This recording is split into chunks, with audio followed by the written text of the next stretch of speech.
너희에게 평강이 있을지어다. 이 소중한 안식일, 이 거칠고 험한 땅을 살아내신 하나님의 성도들에게 이 성경 말씀이 성경대로 이루어지기를 예수님의 이름으로 기도합니다. 우리 예수님께서는 저희가 정말 이렇게 거칠고 험한 땅을, 이 세상을 살아가게 될 것을 아셨던 것 같습니다. 또 충분히 이해하신 것 같습니다. 그래서 아마 부활하신 후에 저희와 저희 가족들에게 평강을 기도하신 것 아닐까요? 우리의 삶을 아시고 우리의 상태를 공감하시는 그분, 우리 하나님은 참 좋으신 분입니다. 성경 히브리 4장 15절에도 주께서 이렇게 우리의 삶을 아시고 이해하신다고 기록하고 계십니다. 우리 오늘 가족들과 함께 혹은 홀로지만 하나님과 함께 안식일을 맞이하는 하늘가족 여러분, 우리 히브리 4장 15절 말씀을 같이 읽겠습니다. 우리에게 있는 대제사장은 우리 연약함을 체휼하지 아니하는 자가 아니요 모든 일에 우리와 한결같이 시험을 받은 자로 돼 죄는 없으시니라. 아멘. 이 체휼하다라고 하는 말은 처지를 이해하며 불쌍히 여긴다라는 뜻입니다. 예수님께서는 우리를 개인적으로 아시며 또 우리의 연약함을 공감하신다는 것을 기억할 필요가 있습니다. 그렇다면 아버지께서 저희를 공감하고 이해하신다면 서로 교류하는 저희는 아버지를 어떻게 공감하고 이해하고 있을까요? 교회적인 유권에는 하늘과 땅 사이에 분명한 공감이 있다라고 표현했습니다.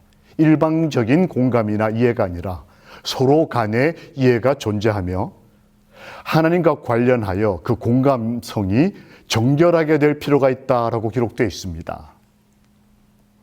오늘 우리가 이 거친 땅을 살아갈 때에 이 삶을 허락하신 우리 아버지의 마음에 대해서 얼마나 공감하고 이해하고 계십니까? 그 차이에 따라 감사와 기쁨이 있을 수도 있고 혹은 오해와 고통과 그리고 아픔이 남을 수도 있는 것입니다. 하늘가족 여러분, 우리 하나님의 마음을 오늘 안식일 얼마나 내가 이해하고 공감하는지 한번 살펴보시겠습니까? 얼마 전 여러 사람의 주목을 끈 한 아버지가 계셨습니다. 기억하시죠? 24년 전에 잃어버린 아들, 그 아들을 찾아 매일처럼 50만 킬로를 달린 한 아버지의 사랑은 많은 아버지들의 마음에 공감을 일으켰습니다. 어느 아버지가 잃어버린 아들을 이렇게 찾아다니는 아버지의 마음을 이해 못할 수가 있겠습니까? 아, 참 감동적인, 공감되는 아버지의 모습이고 축하해 줄 만했습니다. 혹시 또 여러분 기억하십니까? 한 경찰서에 신고가 들어왔습니다. 한 주민이 한 할머니가 이상 행동을 보이신다고, 그래서 출동한 경찰이 그 할머님을 경찰서로 모시고 와서 그 내용을 확인해 보니 이제 막 아이를 낳은 딸에게 미역국을 갖다 주시기 위해서 집을 나선 어머니였습니다. 문제는 치매기가 계셨어요. 경찰이 물어볼 때에 딸의 이름뿐만 아니라 딸의 병원도 기억하지 못하시고 자신의 이름도 기억하지 못하시는 이 치매 걸린 어머니는 오직 한 생각을 가지고 있었습니다. 내 딸이, 내 사랑하는 아이가 아이를 낳고 내 딸을 위해서 이제 미역국을 갖다 줘야 한다는 그 간절한 어머니의 마음. 이건 우리가 비록 죄인으로 이 땅을 살아가지만 아직 저희 삶에 하나님의 형상이 남아있다는 것을 증거하는 것임과 동시에 많은 어머니들의 마음에 공감을 일으키고 눈물을 흘리고 멀리 있는 어머니를 또 고생하는 딸에게 전화하는 이 붐이 일었던 이 미역국 어머니 이야기.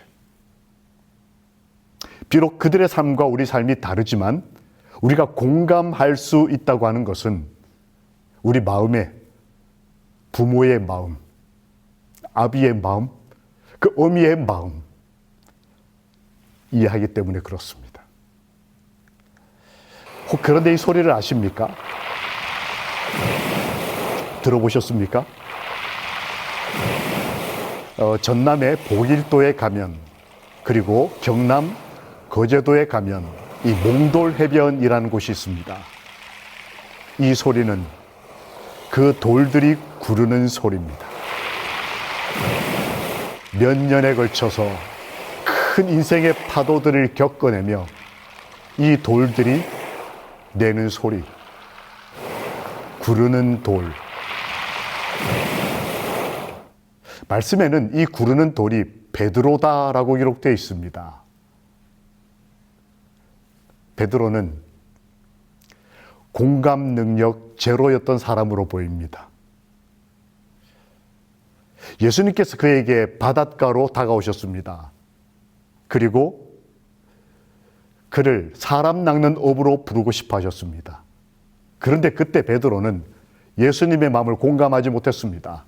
나를 떠나소서라고 요청합니다.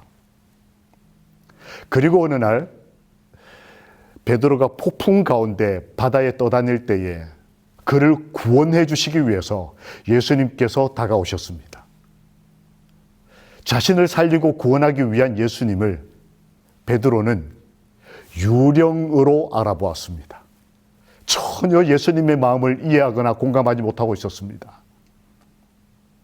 다시 예수님께서 바닷가에서 베드로에게 다가오셨습니다. 이 구르는 돌, 베드로에게 오셨을 때에 예수님은 물고기가 좀 몇 마리 필요하셨습니다. 그런데 베드로는 잡아놓은 물고기가 배 한가득 있었음에도 빈손으로 예수님에게 달려갔습니다. 예수님이 십자가의 길을 걸으실 때는 그 길을 막아섰다가 혼나기도 하고, 예수님께서 가장 위로가 필요하고 친구가 필요하고 사랑이 필요할 때는 나는 예수님을 모른다고 부인했던 사람이 구르는 돌 베드로입니다.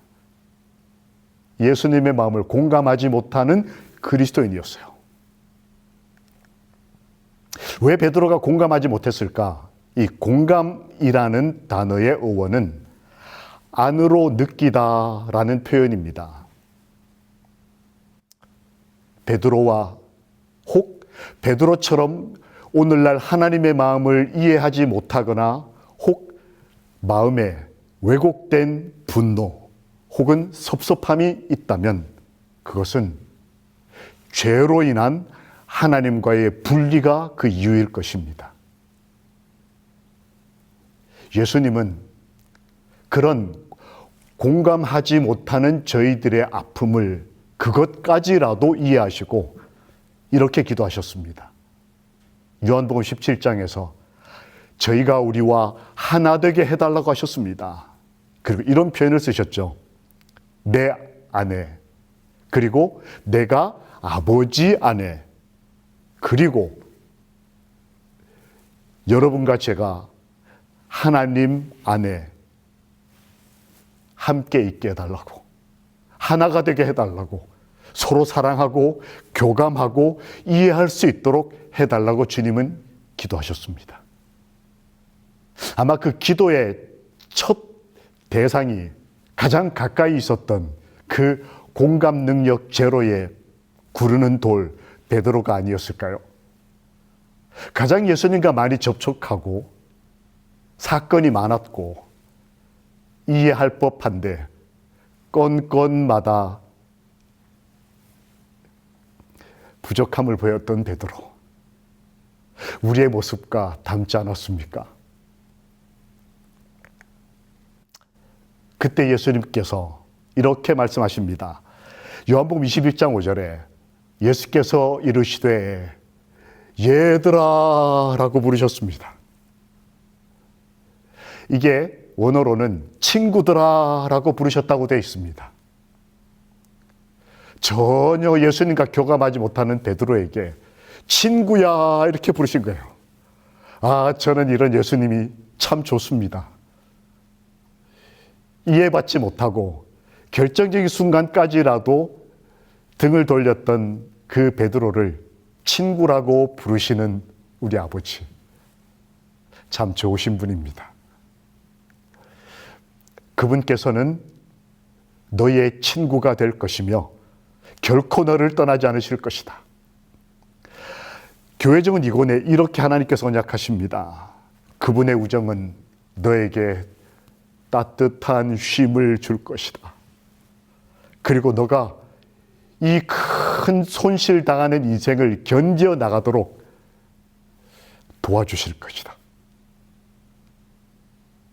우리의 삶과 우리의 가족들의 형편까지 다 이해하시고 아비여 어미 우리 마음까지 공감하시는 그분은 우리를 친구로 이해하시고 우리를 도우시고 그토록 원하는 이 쉼을 안식일에 주시는 참 좋으신 구세주십니다. 이 안식일에 함께 주의 이름으로 모인 하늘 가족들에게 다시 한번 주님이 얘들아 이렇게 좀 불러주시면 참 좋겠습니다. 특별히 우리 아이들에게 말이죠.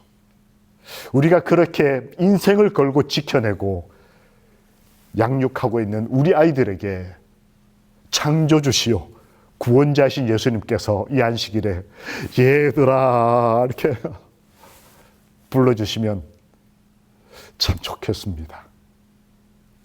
그게 참 안식일의 쉼이 아닐까요? 예수님께서는 베드로에게 은혜를 베푸셨습니다. 찾아오사 부르시고 찾아오사 부르시고 베드로가 복을 이어받을 수 있도록 창세로부터 허락된 그 행복함을 얻을 때까지 예수님은 찾아오시고 찾아오셔서 부르시고 부르셨습니다. 그걸 경험한 한 그리스도인은 로마서 1장 7절에서 이렇게 썼습니다. 부르심을 받은 사람은 성도이다. 이렇게 썼습니다. 성도란 뭘 먹고 안 먹고 교회를 가고 안 가고 그런 의미도 있겠지만 하나님의 마음을 경험한 그리스도인이 말하기를 부르심을 받은 사람이다. 얘들아 이렇게 말. 그렇게 설명하면서 부연해서 이렇게 썼습니다. 부르심을 입은 자가 성도인데 그는 하나님에게 사랑하심을 입었다. 아, 성경이 진리인 것이 분명합니다. 그의 경험 속에 나타난 하나님의 품성, 우리를 아시는, 우리의 삶을 공감하시는 그분이 말씀하시기를 유다서에 하나님 안에서 사랑을 얻은 자, 예수 그리스도를 위하여 지키심을 입은 자가 바로 성도이다. 하나님께서는 이 베드로에게 참된 믿음과 소망을 허락해 주셨습니다. 우리 삶에 허락하신 하나님의 이 귀한 모습이 바로 사랑이라는 이름으로 묘사됐습니다. 바다에 다시 오셨을 때 예수님께서 친구 베드로에게 이렇게 말씀하십니다. 시몬아, 내가 나를 사랑하느냐? 이 갑작스럽고 이 당황스러운 남자들 간의 대화, 여러분 이게 공감되십니까? 왜 갑자기 예수님께서 사랑을 꺼내셨을까요? 인간이 가진 최상위 감각, 한 학자는 그것이 바로 사랑이다라고 표현했습니다. 그리고 공감할 수 있는 능력은 아플 때에 가장 많이 배운다고 어떤 분이 말씀하시더라고요. 즉, 베드로는 불과 얼마 전에 가장 깊은 고통을 경험했습니다. 사랑했던 그분을 모른다 한 그것이 너무나 마음이 아파서 밤새 통곡할 만큼 그 고통을 통해 그는 예수님이 어떤 마음이셨을지를 배웠던 걸로 보입니다. 그리고 우리 뇌 구조에는 거울신경이라는 과정 혹은 부분이 있습니다.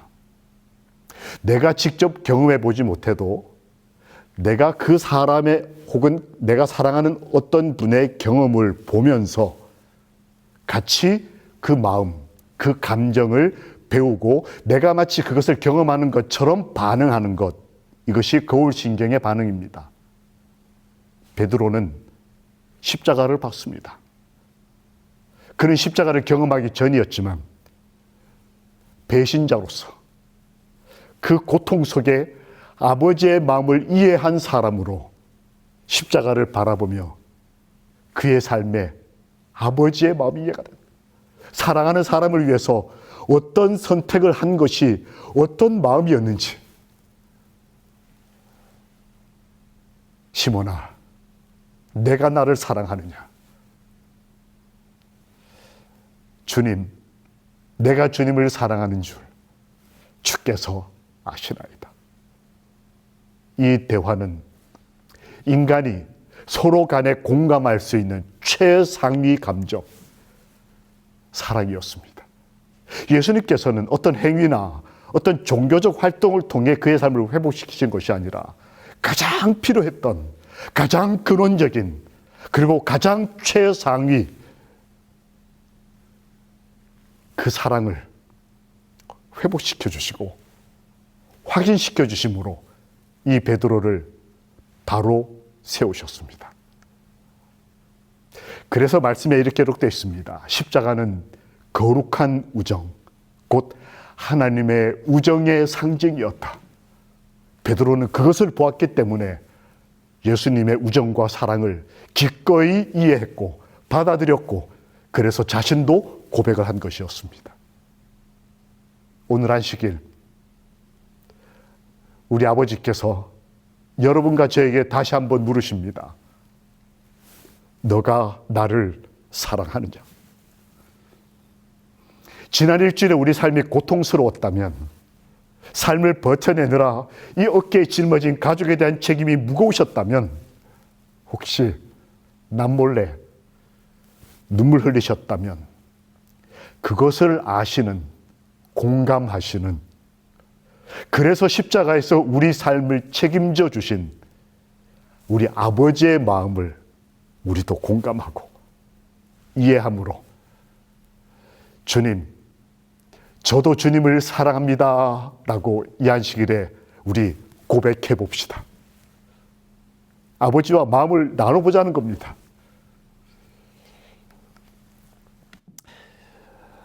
한 시각장애인 어머니께서 아이를 데리고 여행을 떠나려 하다가 큰 사고가 일어날 뻔했습니다. 이 아이가 플랫폼을 걷다가 실수로 선로로 떨어졌습니다. 아이가 살려달라 외쳤지만 어머니는 도울 수가 없었습니다. 어떻게 됐을까요?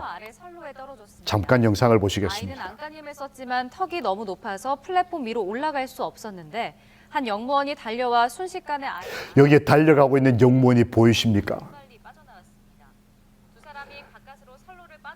아이를 사랑하지만 내 삶의 한계, 고통, 또는 삶의 무게로 아이의 목소리가 들리지만, 이 사람을 돕고 싶지만 이런저런 질병으로, 이런저런 문제로 답답하고 고통스러운 마음만 가지고 있던 저희들에게, 이 어머니에게 희망이 있었습니다. 영무원이 전력을 다해 뛰어갔어요. 저는 이 영상에서 그 영무원의 모습이 너무나 감동이었습니다. 달려오는 열차를 정면으로 뛰어가서 그 아이를 그 어머니에게 돌려주는 이 한 사람의 모습에서 저는 이 땅까지 전심전력하여 뛰어오셔서 우리 인생에 찾아오셔서 우리와 우리의 자녀들을 구원하시는 하나님의 모습을 보고 아비로서 그 마음을 이해하게 공감하게 되는 것입니다. 우리 주님은 저희의 구원을 이루기 위하여 열심 내시는 분, 전심전력을 다하시는 분. 아, 참 좋으신 분입니다. 그분이 우리에게 말씀하십니다. 친구야. 우리와 우정을 나누고 사랑을 나누기를 기뻐하시는 우리의 친구 되시는 여호와를 이 안식일에 찬양합니다. 아멘. 하나님께서는 이 구르는 돌 같은 베드로에게 변화의 은혜도 주셨습니다. 생명과 경건에 속한 모든 것에 변화를 이룰 수 있도록 섭리하셨습니다. 그는 아버지의 마음을 이해하고 난 다음에, 공감하고 난 다음에 자신을 예수 그리스도의 사도다라고 얘기했습니다. 정확한 정체성에 대한 이해였습니다. 그리고 그는 성경을 기록하는 사람이 됐습니다. 교회를 향하여 기별을 전하고 주목할 것은 그 기별대로 사는 사람이었습니다. 예수 그리스도의 십자가를 바라보자고 요청하고 난 다음에 그는 십자가를 지는 삶을 살았다고 말씀에 기록되어 있습니다. 인간의 마음에 일어나는 변화, 이 기적이 살아계신 하나님께서 주신 또 다른 은혜였습니다. 베드로의 변화를 이끈 힘이 뭘까요? 여러 요소가 있을 것입니다. 예를 들면 한 주의 여종이 기록한 글에 겸비하고 깊은 회개, 아마 그의 삶을 바꾸기에 충분한 동력이었을 겁니다. 또 다른 표현에는 예수 그리스도의 거룩한 우정과 사랑, 이것 또한 분명한 동력 중에 하나입니다. 제가 주목해본 요소는 사도행전 4장 8절에 기록되어 있습니다. 베드로가 성령이 충만하여,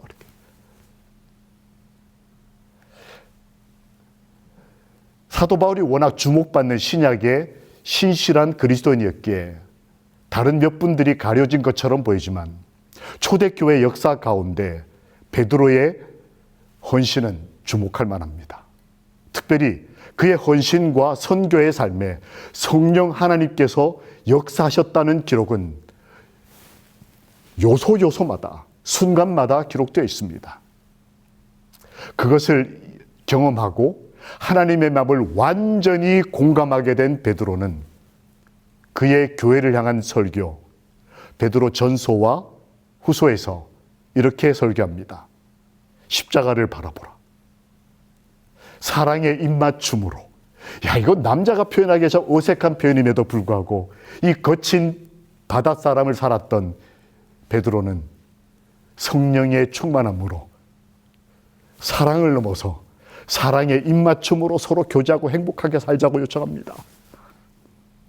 말씀과 기도의 사람이 되자고 권하고 교회를 향한 신령한 집에 대한 사랑과 충성을 나타냅니다. 전도에 대한 열정을 권고하며 성령 하나님과 함께 예수의 재림을 기다리자고 권면합니다. 사실 베드로 전후서는 남은 자손인 제7일 안식일 예수 재림 교회를 향하신 하나님의 권고의 모든 주제들을 포함하고 있다고 해도 과언이 아닐 것입니다. 정체성으로부터 복음 전도와 예수님의 재림을 기다리는 재림 운동에 이르기까지 베드로는 아버지의 마음을, 우리를 향하신 주님의 마음을 온전히 공감한 것입니다. 성령의 충만함으로. 그 중에 특별히 기다림이 있었습니다. 이 베드로 전후서에 특별한 표현들이 나옵니다. 예수 그리스도의 나타나실 때, 목자장이 나타나실 때, 주의 날, 하나님의 날, 새 하늘과 새 땅. 베드로는 친구가 보고 싶었던 것 같습니다. 그의 삶 전체를 바꿔주셨던 그 예수님의 사랑과 우정이 그리웠던 것 같아요. 그가 교회를 향한 설교에 구구절절히 주님을 기다리는 마음, 주님을 보고 싶은 마음, 재림을 기다리는 그 마음이 간절하게 표현되어 있습니다. 내가 속히 오리라고 하신 그 아버지의 마음과 공감된 친구가 아멘 주 예수의 오시옵소서라고 외쳤던 것처럼 베드로도 그 기다림을 간절한 마음으로 권면하고 기도하고 있는 것입니다. 재림 성도 여러분, 우리도 이 안식일에 우리를 이해하시고 이때까지 살피고 사랑하셨던 우리를 공감하시고 섬기시는 그분의 마음에 들어가 우리도 그분의 마음을 공감하고 그분을 기다리고 만나기를 소망하는, 재림을 소망하는 재림 성도들이 되시기를 이 안식일 예수 그리스도의 이름으로 기도합니다. 아멘. 저희 아버지에게 소포가 하나 도착했습니다. 별스럽지 않은 포장지에 궁금했습니다. 그날이 저희 아버지 생일이었기 때문에 그렇습니다. 이제 저녁에 가족들이 모여 생신잔치를 하고 이제 선물들을 뜯어보는데 제 관심은 그 소포였습니다. 뜯었을 때에 나온 선물은 이것이었습니다. 검정 고무신 한 짝이었어요. 온 가족이 폭소를 터뜨렸습니다. 아버지 이게 도대체 뭡니까?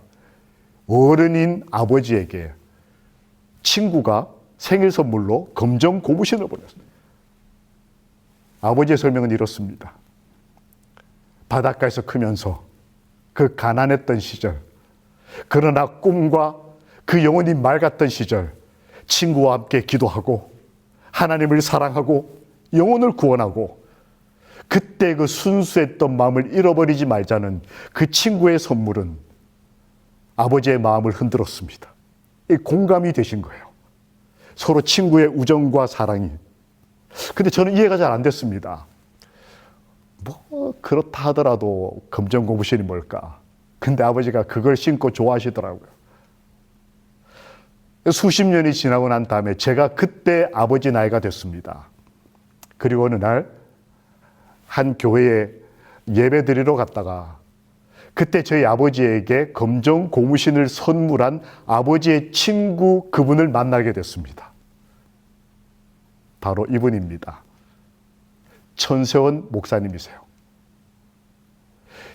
저희 아버지는 돌아가셨기 때문에 이 목사님께서 저를 보시더니 참 반가워하셨습니다. 어이 친구 아들 이렇게.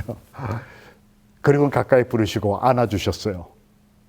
열심히 복음 전하라고, 그리스도인처럼 살라고 그렇게 격려하시더니 떠나려는 저를 잡고는 갑자기 밭으로 들어가셨습니다. 직접 경작하시는 조그만한 텃밭이었습니다. 호박을 2개 따서 나오시는 걸 제가 사진으로 찍었습니다. 김 목사, 내 친구 아들 이거 가져가서 맛있게 먹게.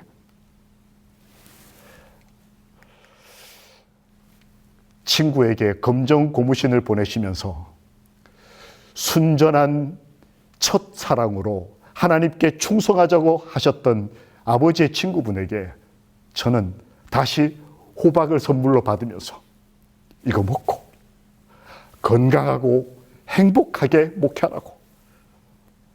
아하, 그 모습이 잊혀지지가 않습니다. 근데 제가 떠나는 순간에 이렇게 얘기하셨습니다.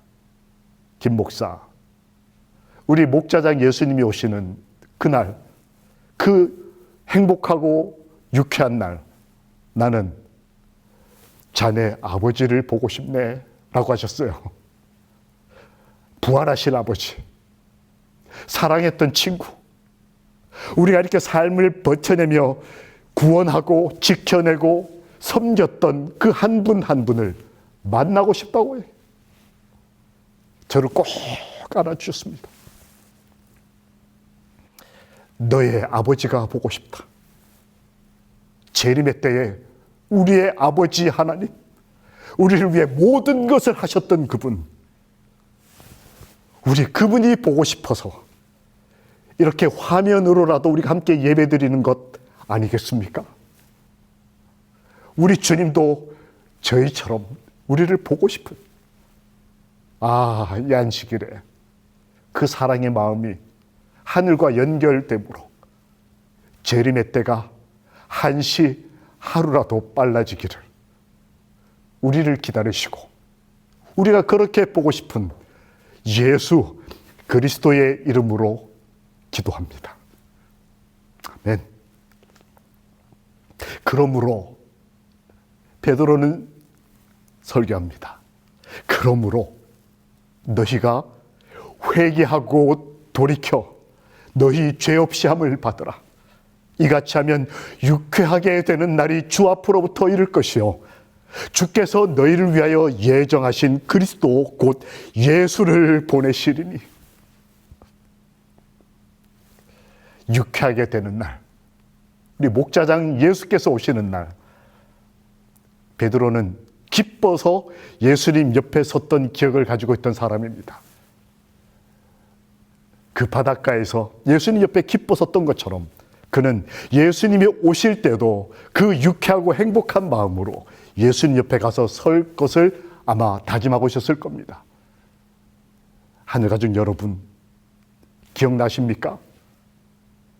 우리 마음에 큰 기쁨과 감동으로 주께서 찾아오시던 날, 우리가 침례받을 때 그렇게 기뻐 하나님께 소원했던 순간들, 한 영혼이 구원을 받고 기뻐하며 교회를 나오는 걸 보며 우리 가슴이 뛰었던 순간들을 기억하십니까? 우리 아이들과 함께 조용히 손을 잡고 안식일에 무릎 꿇을 때에 하늘로부터 임하시던 그 평화를, 그 쉼의 기쁨을 여러분 기억하십니까?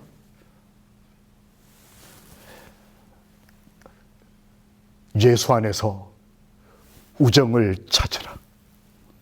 이 외롭고 거친 땅을 살아가지만 예수 안에서 우리의 친구 되시고 우리의 모든 것을 아시는 그분의 우정과 사랑 안에서 우리 삶의 희망과 사랑을 회복하고 우리도 그 마음으로 하나님과 공감하고 교감하며 내가 명하는 대로 행하면 나의 친구라 하신 그분의 마음을 받아들이고 믿음으로 오늘 재림 성도, 우리 주님의 오심을 기다리는 하늘 사람으로서 이 안식일을 행복하고 기쁘게 함께 하나님을 만나며 우리 가족이 함께 주를 경배하게 되기를 우리를 사랑하시는 예수 그리스도의 이름으로 축원합니다.